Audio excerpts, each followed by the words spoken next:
छोटी सी घटना है, 2 मिनट की है, सुना करके बात को खत्म कर रहा हूं।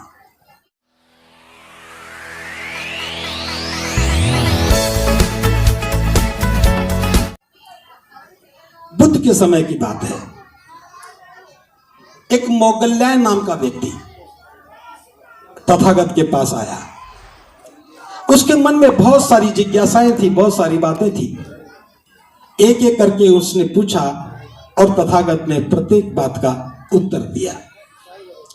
जब सारी बातें खत्म हो गई तो अंत में मोगल्यान ने कहा, तथागत, एक सवाल और पूछना चाहता हूं।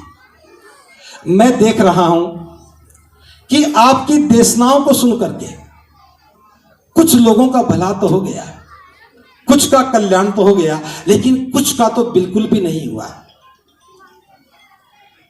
जबकि आप दुनिया के महान शास्त्र हैं, आप जैसा कोई शिक्षक नहीं है, आपके बराबर दुनिया में कोई भी मार्गदर्शक नहीं है, तो भी क्या कारण है कि आपकी देशनाओं से कुछ लोगों का ही कल्याण हुआ और कुछ का बिल्कुल भी नहीं हुआ।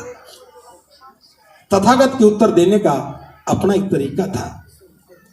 तथागत ने मोगल्यान से कहा, हे मोगल्यान, तुम्हारे इस प्रश्न का उत्तर मैं दूंगा, उससे पहले जो मैं पूछ रहा हूं तुम उसका उत्तर दो।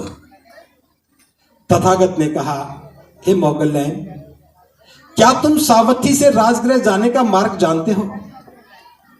मोगल्यान ने कहा कि तथागत, मैं तो राजगृह का ही रहने वाला हूं, अनेकों बार राजगृह से सावथी आया हूं, सावथी से राजगृह गया हूं, मैं इस मार्ग को अच्छी तरह से जानता हूं। तथागत ने कहा, हे मोगल्यान, अगर कोई व्यक्ति तुम्हारे सामने आए और वो तुमसे राजगृह जाने का मार्ग पूछे और तुम उसे कहो कि यहां से पूर्व दिशा में आगे बढ़ो और एक निश्चित दूरी तय करने के बाद राजगृह आ जाएगा, तुमने उस व्यक्ति को पूर्व दिशा में चलने के लिए कहा और वो व्यक्ति पश्चिम दिशा में चलने लगे, तो क्या राजगृह पहुंचेगा? आप बताओ, क्या पहुंचेगा? मोगल्यान ने भी यही कहा, हे तथागत, वो तो राजगृह कभी नहीं पहुंचेगा।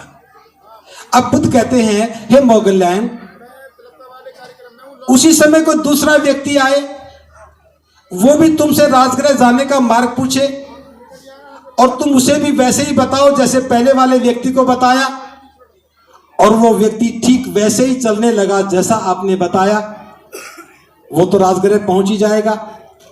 मोगल्यान ने कहा कि तथागत, वो तो निश्चित रूप से राजगृह पहुंचेगा।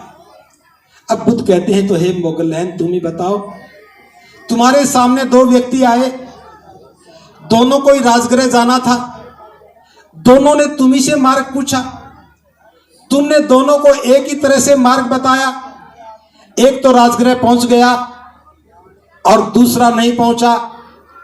क्या कारण है कि एक ही पहुंचा, दूसरा नहीं पहुंचा? मोगल्यान कहता कि तथागत, भला इसमें मैं क्या कर सकता हूं?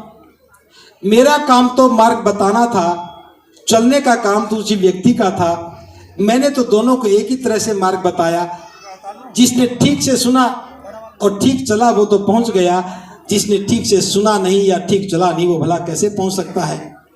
तब बुद्ध कहते हैं, हे मोगल्यान, तुम भी इस बात से समझो, मैं किसी का मुक्तिदाता नहीं हूं, मैं किसी का मोक्षदाता नहीं हूं, मैं तो लोगों को कल्याण का मार्ग बता देता हूं, और जो व्यक्ति मेरे बताए हुए मार्ग को ठीक से सुनता है, ठीक से समझता है और ठीक से चलता है, उसका कल्याण हो जाता है।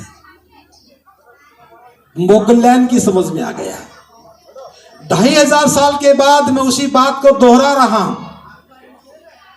और तीसरी बार दोहरा रहा हूं। पहली बार मैंने ये बात नहीं कही थी।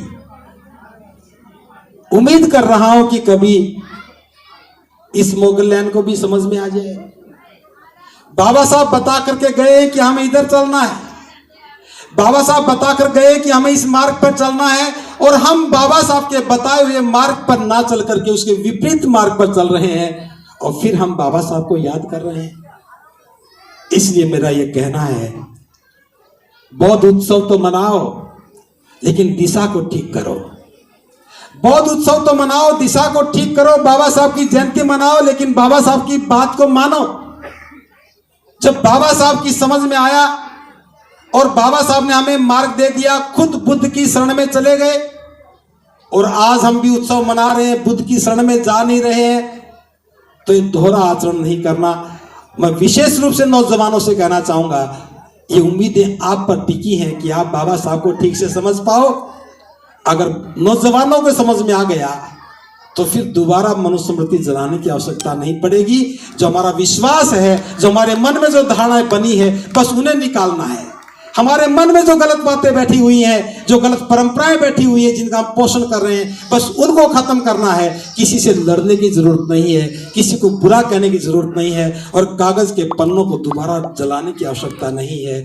जो यथार्थ में है, जो वर्तमान में है, जो परंपराओं में है, जो प्रतीकों में है, जो उत्सवों में है, जो हमारे त्योहारों में है, उसको हमें खत्म करना चाहिए। उस आस्था को, उस विश्वास को खत्म करना चाहिए, और जो बाबा साहब ने हमें मार्ग बताया, बस उसका अनुसरण करना चाहिए। तो मैं समझता हूं ये उत्सव, ये आयोजन बिल्कुल सफल होगा।